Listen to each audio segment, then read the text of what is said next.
আজকে সকাল সকাল বেরিয়ে পড়েছি। এখন 7:30। অলিগলি পার করে এখন খেয়াঘাটে চলে এসেছি। আর আমার যদি সেম সেম দেখ দেখ দেখ তোর এরকম ঢাকনা আছে, আমার এরকম ঢাকনা আছে।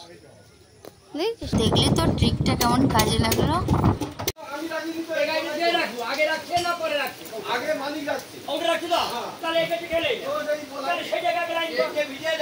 ওটাই তো বলছি, খালপাড়ের দিকটা যায় না রে।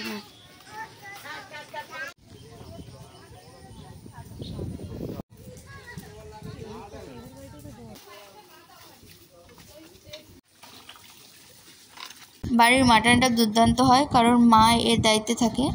মার মতো মাটন ভাই কেউ বানাতে পারবে না। যেমন আমি আম নিয়ে চলে এসেছি, দাদার কাছ থেকে জোর করে কাটিয়ে নিয়েছি। এখন সন্ধ্যা। Hello guys, welcome to another blog. আজকে সকাল সকাল বেরিয়ে পড়েছি। এখন 7:30 বাজে। আমাদের ফিল্ডে ফিভার কেস বেশি হচ্ছে, ওই জন্য সাহায্য করতে বলেছি। ভিসিটি পিআরপির দাদারা দিদিরা আসবে, আমরাও যাব। 8টায় টাইম দিয়ে রাখা হয়েছে। এখন যাচ্ছি বৃষ্টি মাথায় করে, এই যে ছাতা হাতে, কিন্তু কিছু করার নেই। বৃষ্টি হোক ঝড় হোক, যেহেতু একটা টাইম দেওয়া আছে, আমাদের সেই সময় উপস্থিত থাকতেই হবে। তো চলো তোমাদের পরপর দেখাবো কি হচ্ছে।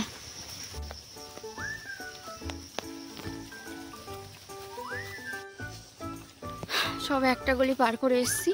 এখন এই গলি করে করে 2-3টে গলি পার করে তারপরে খেয়া পার হতে হবে, তারপরে টোটো ধরতে হবে, তারপরে যেতে হবে। অনেকটাই পথ খাইস। লোকে কোথায় বৃষ্টির সময় ঘুমায় খিচুড়ি খেতে খেতে, আর আমাদের ঝড় বৃষ্টি বন্যা বজ্রপাত যাই হোক না কেন, ডিউটি আমাদের করতেই হবে।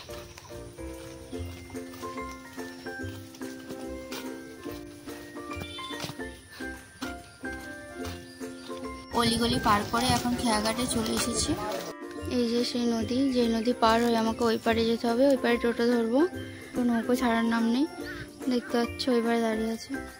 এদিকে কাকু এখন মাছ ধরছে জাল ফেলে। আজকে যেমন ওয়েদার, মেঘ ওয়েদার থাকলে কাকুরা জাল নিয়ে আসে মাছ ধরার জন্য, মাছও পড়ে অনেক। আর আমার যদি সেম সেম দেখ দেখ দেখ তোর এরকম ঢাকনা আছে, আমার এরকম ঢাকনা আছে। দেখছিস? প্রায় 20-25 মিনিট হয়ে গেছে, সেই তখন থেকে সকালে না খেয়ে এসে দাঁড়িয়ে আছি। এখন আসার নাম নেই, এইভাবেই বসে আছে সবাই। আর খেয়া মাঝে ওই পারে ওখানটায় আরামসে কোথায় গল্প করতে লেগে গেছে। বিরক্তিকর লোকজন।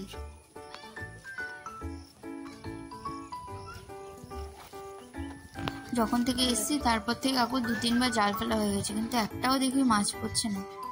সকালে ডিউটি ছিল বলে তাড়াতাড়ি বেরিয়ে চলে এসেছি। ভাগ্যিস দোকান থেকে কেক নিয়ে আসলাম, না হলে না খেয়ে আমাকে ডিউটি যেতে হতো। দাঁড়িয়ে দাঁড়িয়ে বেতাল খিদে পেয়ে গেল। 2-1টা কেক খাওয়া হয়ে গেল আমার, এখনো খেয়া ছাড়ার নাম নেই। অবশেষে লোকজনের চেঁচামেচিতে খেয়া মাঝি নৌকো ছাড়তে বাধ্য হয়েছে ওই পথ থেকে।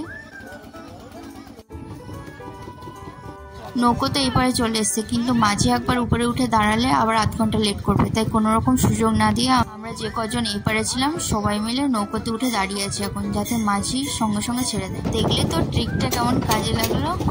এই পারে তো চলে এসছে, কিন্তু নৌকে আমার সাথে যারা ছিল ওরা সবাই হেঁটে হেঁটে কাছে কোথাও একটা যাবে, তাই বাধ্য হয়ে টোটো কাকুকে ডবল ভাড়া দিয়ে হায়ার করার পরে রাস্তায় একজন লোক কাকু পেয়ে গেল, কিন্তু ডবল ভাড়া কিন্তু আমাকে দিতেই হবে। বৃষ্টি তো হচ্ছে অলরেডি, তার উপরে লোকজন রাস্তা জাম করে বসে আছে, খুঁজে পাচ্ছে না কোন গাড়ি আগে যাবে কোন গাড়ি পরে যাবে। এতজন লোক ওরা ডিসাইড করতে পারছে। যখনই দেখবে কোনো জায়গায় যাওয়ার তাড়া থাকে তখনই এইসব জিনিসপত্র হয়। প্রথমেই তো খেয়া মাঝ ওখানটা লেট করে দিল, তারপরে এখানে ট্রাফিক জাম করে বসে থাকলো। যা হোক করে 8:13 মধ্যে ঢুকে গেছি। আমার এনিম এখন আসেনি, ওর জন্য এখন ওয়েট করছি। ওটাই তো বলছি, খালপাড়ের দিকটা যায় না রে। আমরা তো সময় মতো ঢুকে গেছিলাম, কিন্তু এই দাদারা যারা পরিষ্কার করবে ওদের আস্তে আস্তে 9টা বেজে গেছিল। এসেই নিজেদের ড্রেস পরে পরিষ্কার করতে লেগে গেল।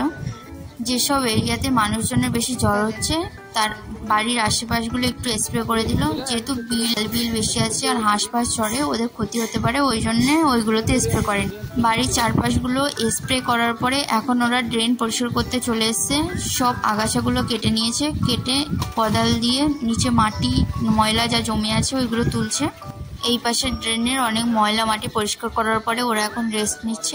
কারণ ড্রেনটা এখনো পুরোপুরি পরিষ্কার হয়নি, আরো খানিকটা অংশ বাকি আছে। খানিকক্ষণ রেস্ট নেওয়ার পরে ওরা আবার কাজে লেগে পড়লো। মাটি যেন অ্যাক্টিভ করে বসে আছে, মাটিগুলো পরিষ্কার করতে করতে বেশি কষ্ট হচ্ছে। মোটামুটি ড্রেনগুলো পরিষ্কার করার পরে আমরা চলে গেছিলাম আরও একটা জায়গায় যেখানে অনেক জ্বর, তো ওখানে একটু আগাছা কেটে একটু স্প্রে করিয়ে নিয়েছিলাম। এদিকে আমার আশা দিদি তার নাতনি নিয়ে চলে এসেছিলো, ওকে নিয়ে একটু খেলা করলাম। বাড়ি এসে দেখি মাটন রান্না হয়েছে আনএক্সপেক্টেডলি, যেটা আমি জানিও না হয়েছে। বিরাট জোরে খিদে পেয়েছিলো, গিয়ে দেখি প্রেশার কুকারে মাটন। তো আমি একটু কলা ভাজা আর মাটন নিয়ে বসে বললাম খেতে। বাড়ির মাটনটা দুর্দান্ত হয়, কারণ মা এর দায়িত্বে থাকে। মার মতো মাটন ভাই কেউ বানাতে পারবে না, যেমন মশলা কম দেয় তেমনি টেস্টও হয়। কি যে খোঁজে সারাদিন খেয়ে জানে, আসতে পড়বি তুই। আমি আম নিয়ে চলে এসেছি, দাদার কাছ থেকে জোর করে কাটিয়ে নিয়েছি। এখন সন্ধ্যাবেলায় একটু আম খাবো। এগুলো সব থেতলে গেছে, খারাপ হয়ে যাবে বলে আমি বললাম সবগুলো কেটে দে।